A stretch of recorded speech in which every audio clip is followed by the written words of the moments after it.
Do you have any knowledge of who did murder your sister, JonBenet? I've kind of always just thought it was like a pedophile who saw her at one of the pageants and snuck in and, you know, who knows, but... Could they have toured your home and during these Christmas tours or something? It's possible. I never really thought about that. Your best guess that it might have been through a pageant? Yeah, it's probably some pedophile in the pageant audience. According to Burke's theory, pageants were a central factor, a central cause in triggering whatever happened to JonBenet. And also, according to Burke, the intruder was triggered, if you read between the lines, entirely by a sexual motive. I fear you might be right. And I suspect he's right as well. But what happens when we take this motive, a sexual motive, to its logical conclusion? I got nightmares in my head, I fear thoughts build up until I can't feel. My mind fills up into a creature, and it haunts me somewhere much deeper. I got nightmares in my head, I fear. Hello and welcome to True Crime Rocket Science on this Valentine's Day. I hope you're feeling appreciated. I hope you're showing your appreciation to others. Now, if you think about it, how do you convey in a very simple symbol that you like someone on Valentine's Day? Well, you probably are sending a red heart. And that was what was found on JonBenet's, the palm of her hand.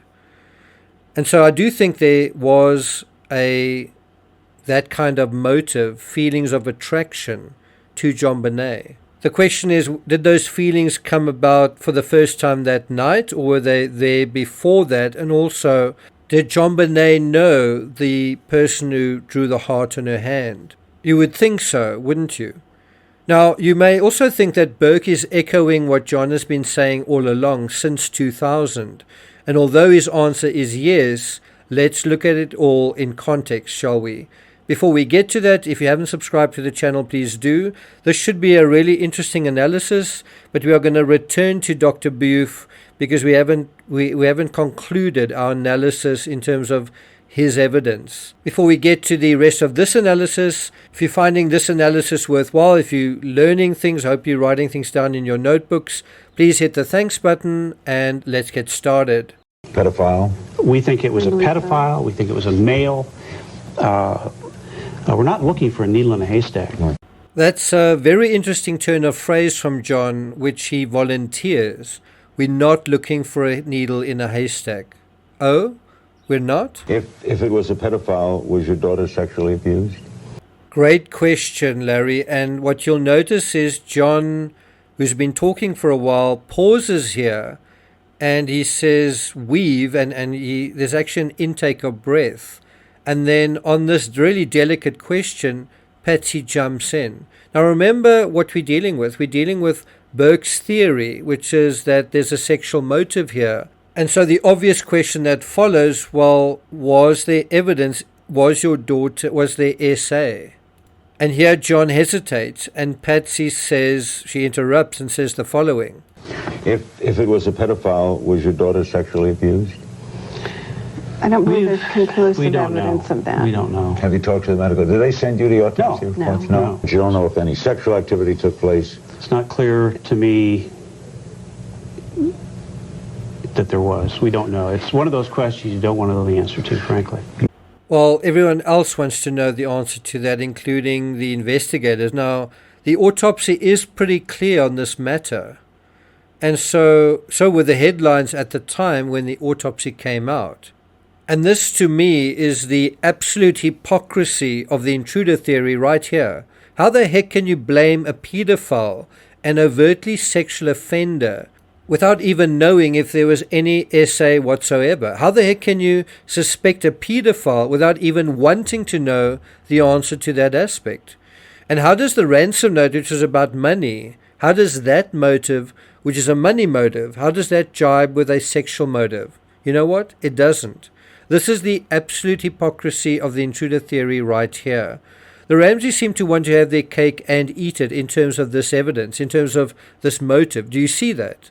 They want the offender to be a pedophile, but they don't want to know about the evidence in this area. They want it to be someone who is claiming a ransom, but then they never collect the ransom. And yet these motives are diametrically opposed to one another. No one even called to collect the ransom.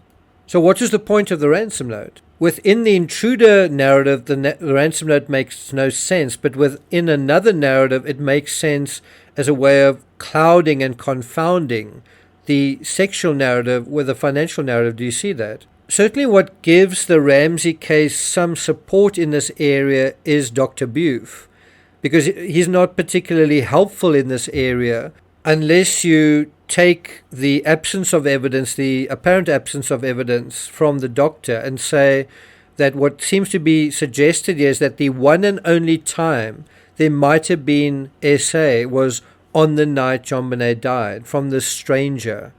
And yet medical reports seem to indicate that JonBenet's physical health wasn't too great for an extended period. And that's besides the bedwetting that went on for an extended period. All of these are orange, if not red flags. Meanwhile, the evidence shows us the pedophile didn't so much as leave a hair, a fingerprint, a fiber, or even a single usable trace of DNA. The other aspect that's crazy is, to begin with, all of the suspects the Ramseys rattled off during the kidnapping phase were non-pedophiles. They were the housekeeper, colleagues from work. I mean, whatever happened to the insider with inside knowledge of the house? Because in theory, catching the killer ought to be ridiculously simple if we cross-reference the insider profile, which makes sense to almost everyone, that the killer was likely an insider and that this was an inside job, because there was like no signs of a break-in. In the beginning, they thought it was someone who might have had a key. If you cross-reference the insider profile with a pedophile profile, and just how many pedophiles were there in the Ramsey circle? Well, not the housekeeper, not anyone from John's company. But that is potentially a very easy way to break down the case real simple, real fast. Well, better get real simple real soon. But perhaps the insider was someone closer to home than an employee, than a work colleague, than the housekeeper. Well, who could be closer than that? As we know, after 18 months into the investigation, the cops wanted to look into JonBenet and Burke's little friends. And there's a difference approaching this case from an adult psychology perspective and from the perspective of child psychology. For example, something that's always seemed strange is that despite a stranger breaking into their home and killing his sister, Burke said he never felt afraid. So do you feel like you're pretty safe? Yeah. Yeah? You ever worry about it? Not really. No? I'm usually just playing my Nintendo. Yeah? And when Patsy said, hold your babies close to you, there's a murderer in town. It frightened my daughter so much that she couldn't sleep in her own bedroom for several months. And yet Burke, throughout this whole ordeal, is okay enough to pretend to sleep in bed. He leaves for the Whites with his only care being his Nintendo. And according to Kolar, I believe, when Patterson interviewed him a few hours later, his only interest was making a bonfire when they got to Charlevoix. How are you dealing with it now? I kind of forget about it because I'm just going. You're just playing your video games all the time. Go. If Burke's behavior in terms of a little boy not being very afraid after what happened to his sister, if that's odd, there's something else about the Ramsey children that's also, I think, unusual. The poop narrative. And we'll be dealing with that in the next episode. Did you witness anything that night that over the last 20 years you have kept a secret? No. I don't know anything more than what everybody else already knows. Thank you for listening. Have a wonderful Valentine's Day, and I'll see you guys next time.